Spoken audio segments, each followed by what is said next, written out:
अखिलेश जी, मणिपुर में जो घटना हुई है, कल प्रधानमंत्री ने कहा बहुत दुखद घटना है, इस पर हम कार्रवाई करेंगे, लेकिन 77 दिन तक उनके शब्द नहीं निकले, तो उस पर आप क्या कहेंगे? देखिए, मणिपुर में जो कुछ हो रहा है या जो कुछ हुआ है, ऐसा संभव नहीं है कि भारतीय जनता पार्टी को, देश के प्रधानमंत्री को, देश के होम मिनिस्टर को न पता हो।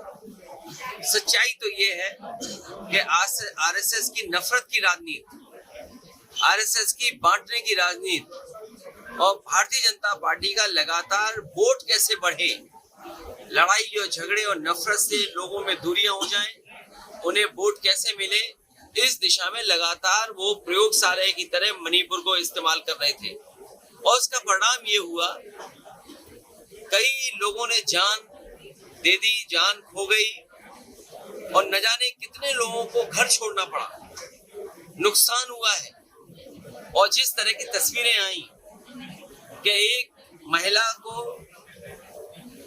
जिस तरीके से घुमाया गया, और एक नहीं दो महिलाएं थी, और उसके बाद मुख्यमंत्री का ये कहना कि ये घटना कोई एक अकेली घटना नहीं, ऐसी और घटनाएं हुई हैं। इससे ज्यादा शर्मनाक, इससे ज्यादा हमारे संस्कृति पर धब्बा लगने की बात कोई नहीं हो सकती, जो भारतीय जनता पार्टी के मुख्यमंत्री और देश के प्रधानमंत्री और देश के होम मिनिस्टर इस बात को देख रहे हो। जो मणिपुर में हुआ है, ये इतने दिनों के बाद तस्वीर आई। जो संस्थाएं थी, आईबी, वो क्या रिपोर्ट दे रही थी, इनके पास बड़ी बड़ी संस्थाएं जो जानकारी समय समय पर देती हैं, वो संस्थाएं क्या कर रही हैं? जब संस्थाएं पॉलिटिकल लोगों के पीछे लगाएंगे आप, तो वो सच्ची घटनाओं के बारे में क्यों जानकारी देंगे? ये बीजेपी सरकार और बीजेपी के नेता दोषी हैं। वहां पर जिन लोगों ने इस तरह की घटना की है, कार्रवाई हो।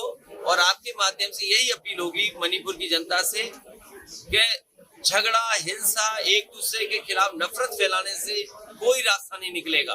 मिल बैठ करके और जो समस्याओं का समाधान कर सके, वैसे वहाँ के लोगों को समस्या का समाधान के लिए सोचना चाहिए। संसद में आज राजनाथ सिंह ने कहा है कि हम चर्चा के लिए तैयार हैं संसद में इस मुद्दे पर। चर्चा के लिए तो तैयार होना ही पड़ेगा। लोकतंत्र में आप किसकी जबान दबाओगे? आप कितने कैमरे बंद करोगे? कितनी सूचनाएं रोकेंगे? और फिर ये चर्चा या कार्रवाई पहले होनी चाहिए थी। आखिरकार सरकार ये सब घटनाएं क्यों छिपा रही थी? एक्सप्रेस वे को लेकर आपको 1 घंटे में ट्वीट आया है, किस तरीके को आपने उसको सरकार दिखाना चाह रहा है? मैं जानबूझ करके इस रास्ते से आया, हालांकि दूरी ज्यादा थी, लेकिन मैं ये मानता था कि दूरी चाहे ज्यादा हो, लेकिन सड़कें ऐसी बनी है कि मैं कम समय में या उतने ही समय में पहुंच जाऊंगा। लेकिन जैसे ही बुंदेलखंड एक्सप्रेस वे पे चढ़े हैं, वो महसूस होता है कि सड़क में बड़े पैमाने पर जो गुणवत्ता थी, जो मानक थे, उससे सड़क नहीं बनी है। जिस सड़क का उद्घाटन प्रधानमंत्री जी ने किया हो, उस सड़क पर काम अभी भी चल रहा हो, और ऐसा लगता है कि उसपे हर जगह जानबूझ करके गड्ढे बनाए गए हैं या उसकी राइडिंग क्वालिटी खराब की गई है। ये सीधा सीधा भ्रष्टाचार की तरफ इशारा करती है। Akhilesh ji, India versus India की जब बात आती है तो बीजेपी कहती है कि इंडिया के पास चेहरा नहीं है, कोई लीडर नहीं है, इस पर आप क्या कहेंगे? बीजेपी का चेहरा बुंदेलखंड देख करके समझ जाओगे। चेहरे की जरूरत है कि आपको काम की जरूरत है जी। अगर आपको महिला प्रधानमंत्री चाहिए तो हम पे महिला प्रधानमंत्री है, उसका भी चेहरा है हमारे पास। कम उम्र का चाहिए तो वो भी हमारे पास है। बुजुर्ग चाहिए वो भी हमारे पास है। तो हमारे पास तो बहुत चेहरे हैं, और एक चेहरा तो आपने देख लिया, यही उद्घाटन हुआ। और मोदी उद्घाटन के बाद एक्सप्रेसवे का क्या हुआ? ये वही बुंदेलखंड है जो उम्मीद लगा के बैठा है कि यहाँ के नौजवानों को रोजगार और नौकरी मिलेगी। यहाँ के नौजवान, यहाँ का एक एक युवा इस बात का आकलन करेगा कि दिल्ली की 10 साल की सरकार और उत्तर प्रदेश की जब चुनाव होंगे तो 7 साल की सरकार ने उन्हें कितनी रोजगार, कितना काम दिया है और नौकरी कितनी मिली। जो काम बुंदेलखंड में शुरू हुए थे वो सब ठप पड़े हैं। यहीं आपके बुंदेलखंड के बगल में एरच डैम बन रहा था, क्या एरच डैम का काम नहीं रुक गया? यही सड़कें 4 लेन बनी है, अपनी सड़क बनाने के लिए खजूर लगा दिए। क्या खजूर से जानवर भाग जाएंगे? कौन सी सड़क जालौन की बची है जिसमें जानवर न दिखाई देते हो? आपने खजूर लगा दिए, क्या खजूर से जानवर भाग जाएंगे? और फिर किसान को यही तो भरोसा दिलाया गया था उसकी आय दोगुनी होगी। क्या बुंदेलखंड के किसान यहाँ की पैदावार का 2 गुना या ज्यादा उनको मुआवजा या पैदावार की कीमत मिल रही है क्या? जो मंडियां बनाई वो तक तो ठीक चला नहीं पा रहे। इसलिए ये जो कह रहे हैं कि इंडिया से घबरा गए, इंडिया से इसलिए भी घबरा गए क्योंकि इसमें डेमोक्रेटिक बात है, डेवलपमेंट की बात है, इंक्लूसिव की बात है। और जब इंक्लूसिव की बात होगी तो समाजवाद की बात होगी। अगर इंक्लूसिव को देखोगे तो वही जो समाजवाद चाहता है वही इंक्लूसिव ग्रोथ है। और आपको याद रखना चाहिए ये घबराने वाले लोगों को, एक बार तो विधानसभा में न जाने कितने लोगों को जगा करके इन्होंने विधानसभा चलाई थी, उसमें याद है इंक्लूसिवनेस की बात हुई थी। तो आज कहाँ है हम? कहाँ भेदभाव खत्म हो गया? कहाँ जो हमारे आपके बीच में आर्थिक भेदभाव है कहाँ खत्म हो गया? जातियों का भेदभाव कहाँ खत्म हो गया?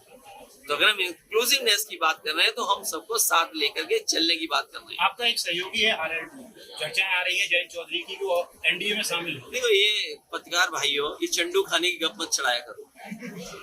ये चंडू खाने की गप मत चलाया करो। आप तो लगता है कैमरा भी अच्छा है, मोबाइल भी अच्छा है आप पर, लेकिन चंडू खाने की गप क्यों चला रहे हो? तो उनका राजभर और दारा सिंह को मंत्री बनाने की बात कर रही है, क्या कहेंगे इसके लिए? देखो जिसको स्वार्थ में सिद्धांत से क्या लेना देना।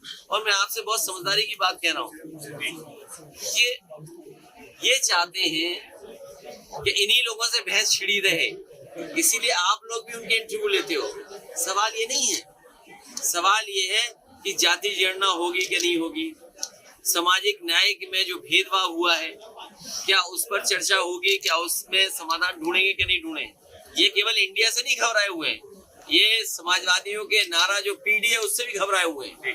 हम किसी खिलाफ नहीं है, लेकिन पीडीए के हक के लिए हमें लड़ना पड़ेगा। क्या जनीश अमित जी पीडीए के हक के लिए नहीं लड़ रहे थे? क्या मोहन सिंह जी पीडीए के हक के लिए नहीं लड़े? क्या ब्रजेश तिवारी जी नहीं लड़े? इसलिए भारतीय जनता पार्टी घबराई हुई है। एक तरफ एनडीए है तो इंडिया है, और इंडिया के साथ साथ पीडीए है, तो सोचो कैसे घबराए हुए हैं। सीमा हैदर का आना किसके बहुत फेलियर लगता है? ये देखिए इन सवालों पे नहीं, ये बुंदेलखंड में अन्ना जानवर से बचाओ। कौन कहाँ से आ रहा है इसकी चिंता मत करो। बुंदेलखंड में सड़कों पे अन्ना जानवर घूम रहे हैं, उससे तो बचाओ। किया है कि 2024 में कमल खिलेगा। देखिए मैं जानता हूँ आप लोहा लोहे से कटता है, पिछड़ा पिछड़े की बात करता है। अरे मैं ये कहता हूँ आप सब लोग समझदार लोग, कल मुख्यमंत्री जी ने वेदांता हॉस्पिटल में एक मशीन का उद्घाटन किया। बताओ उत्तर प्रदेश के मुख्यमंत्री समाजवादी सरकार का वर्ल्ड क्लास कैंसर इंस्टीट्यूट बनाया, 100 एकड़ में बना हुआ है। उस 100 एकड़ के कैंसर इंस्टीट्यूट में वो मशीन नहीं सरकार खरीद पाई। आपका जालौन का मेडिकल कॉलेज है, क्या जो मशीन का उद्घाटन मुख्यमंत्री जी लखनऊ में कर रहे थे, क्या आपके जालौन के मेडिकल कॉलेज में नहीं होनी चाहिए? सवाल ये है कि आपके सरकार के मेडिकल कॉलेज की जो व्यवस्था होनी चाहिए, जो बजट होना चाहिए, उसके लिए आप पे सवाल ही नहीं है। क्या असिस्टेंट प्रोफेसर पर्याप्त हैं? क्या एडिशनल प्रोफेसर पर्याप्त हैं? क्या वहाँ टेक्निकल स्टाफ पर्याप्त है? क्या इस सरकार ने वो बजट दिया जिससे बच्चों की अच्छी पढ़ाई हो सके, भविष्य में वो अच्छे डॉक्टर बन सके?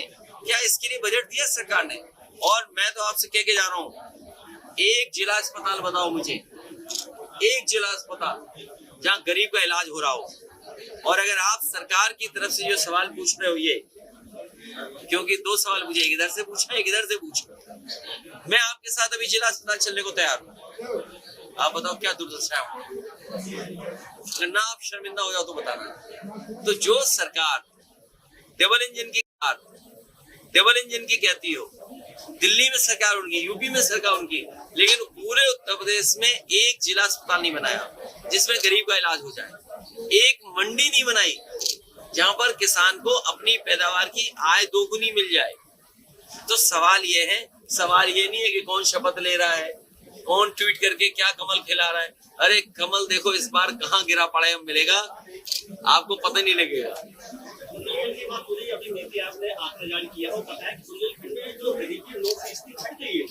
देखिए, नीति आयोग के आंकड़े इसलिए मत मानना। नीति आयोग जब से बीजेपी के हाथ में चला गया है उसने सब आंकड़ों में फेरबदल कर दिया।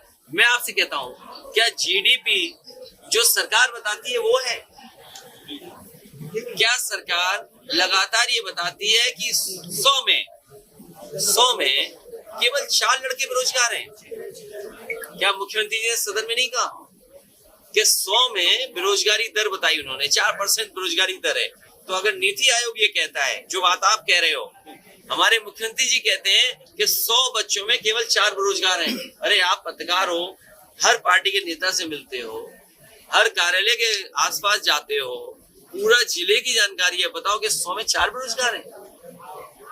सर अगर आप मुख्यमंत्री के विश्वास नहीं करेंगे तो नीति आयोग के भी आंकड़े को सर मध्य प्रदेश में भी चुनाव आने वाले हैं, अब लगभग तय हो चुकी है। समाजवादी पार्टी का किस तरीके समाजवादी पार्टी चुनाव बुंदेलखंड में और आपके पड़ोसी मध्य प्रदेश में चुनाव लड़ेगी। पिछली बार आप एक विधायक जीते थे बिजावर से, एक विधायक जीते थे, कई हमारे दूसरे नंबर पे थे, और बिजावर के जो विधायक हमारे जीते थे उन्होंने ही कांग्रेस की सरकार बनाई थी। सबसे पहले समर्थन समाजवादी पार्टी ने दिया था। भविष्य में आप देखेंगे समाजवादी पार्टी का जहां संगठन बेहतर है, जहां समाजवादी पार्टी को 2 नंबर पे जनता ने रखा था, उन सीटों पर और आकलन करके मध्य प्रदेश में चुनाव पार्टी लड़ेगी। अखिलेश जी, महिला खिलाड़ियों को लेकर विवादों में रहे ब्रिजभूषण सिंह को जमानत दे दी गई है, इसको लेकर क्या? अब कोर्ट का है, उसमें मैं क्या कह सकता हूँ।